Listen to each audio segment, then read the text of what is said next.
What is unfortunately developing as perhaps the nation's second worst air disaster ever is taking place in Sioux City at this hour. A United Airlines Flight 232 DC-10 crashed this afternoon just after 4 o'clock. One of our reporters at the scene is Kelloland Steve. I got a United aircraft coming in, lost number 2 engine, having a hard time controlling the aircraft right now. It was apparent to us that we had lost all of our hydraulic fluid. And when I asked Dudley for the procedure for that, he said there isn't one. I have serious doubts about making the airport. Have you got someplace near there? Shortly after 3:16 Central Time, the Air Traffic Control Center in Minneapolis was told that by this flight that they had lost their number 2 engine. At 3:20 or a few seconds later, they declared an emergency, saying that they had lost all control, and then they were directed towards Sioux City. Whatever you do, keep us away from the city. Isolate this. Well, it was a normal descent, other than being, you could tell he was fighting the aircraft a little bit, but it was all pretty normal. And then when we hit, it was just a tumble at that point, or whatever it is. You could tell we weren't coming. It wasn't normal at that point. 1019, he's coming down real fast down the south end. Okay, all right, he's on fire. He's on fire. Down. Engine 3, engine. All emergency equipment, 419, come on, give us a hand out here. The aircraft is down.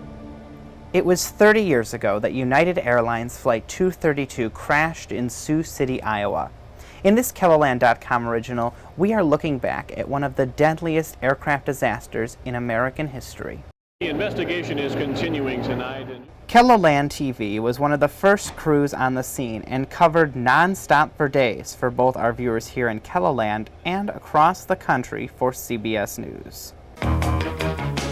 Leading our news this afternoon, it's a disaster that people in Sioux City and the rest of the nation will never forget. Investigators in Sioux City today are sifting through the wreckage of United Flight 232, the DC-10 that crashed and exploded yesterday while attempting to make an emergency landing at Sioux Gateway Airport.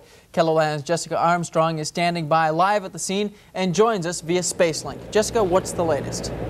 Jay, federal aviation officials have moved into the scene behind me, the scene of the wreckage, to try and find out why and how all of this happened. Forensics experts are also here to begin the long process of identifying the dead. The search for bodies and clues continues today. Investigators and rescue workers have resumed the efforts that were halted by the dark of night. There is still a sense of desperation here, but the scene south of Sioux City is calmer than it was just 20 hours ago. The main thing, I guess, was finding the people that needed attention, because there was bodies piled on top of bodies, and we would listen for a moan. So like that's what we were doing. We were using our ears more than our eyes. We'd hear people, a quarter mile away yelling. Then we'd run to that area, and we had people waving their hands wherever they found anybody. Survivors are fighting vivid memories they want to forget, and at the same time trying to remember how it all happened. And I just kept crawling and crawling, and finally I saw some daylight and jumped out one of the emergency chutes. Residents are doing their part to help those struggling to survive. Pint after pint, the Siouxland Blood Bank has been flooded with donors. It's the only way we can possibly help. It's just, one way that you can reach out to these people. And those trying to recover physically and mentally are counting their blessings today and waiting to go home. And the wreckage is spread over a wide area. It's going to take some time. They're looking for anything they can find, burned pieces of wreckage, size of equipment left, anything that can give them clues as to why this happened. And of course, the search for those that are missing also continues, and that's an involved process.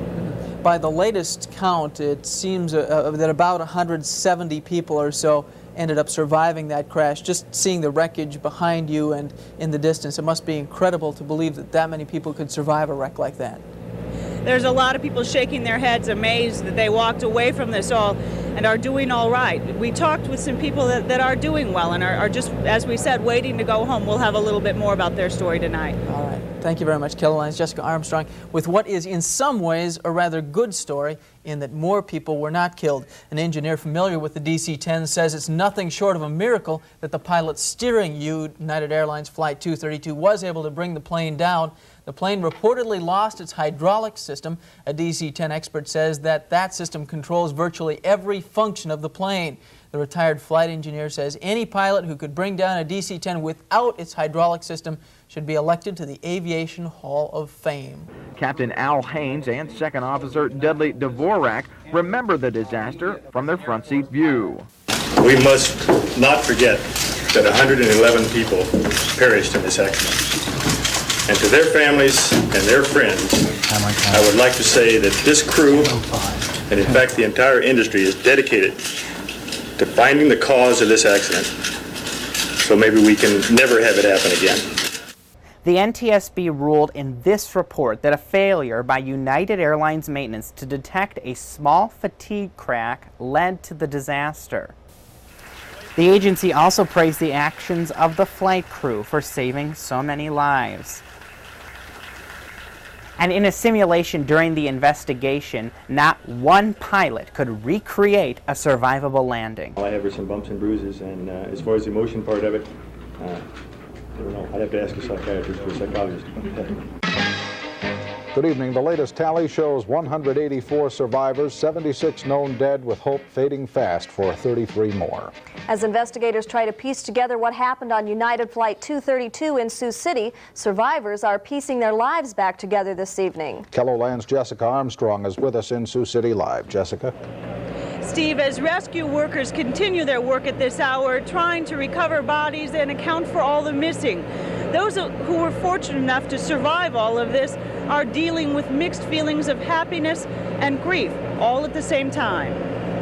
Jerry Milford walked into the Marion Health Center happy to be alive, counting his blessings. He and his sons have only bumps and scratches and didn't perish in yesterday's crash. Here, where we haven't, and this is the aft end of the engine, and what we've discussed so far.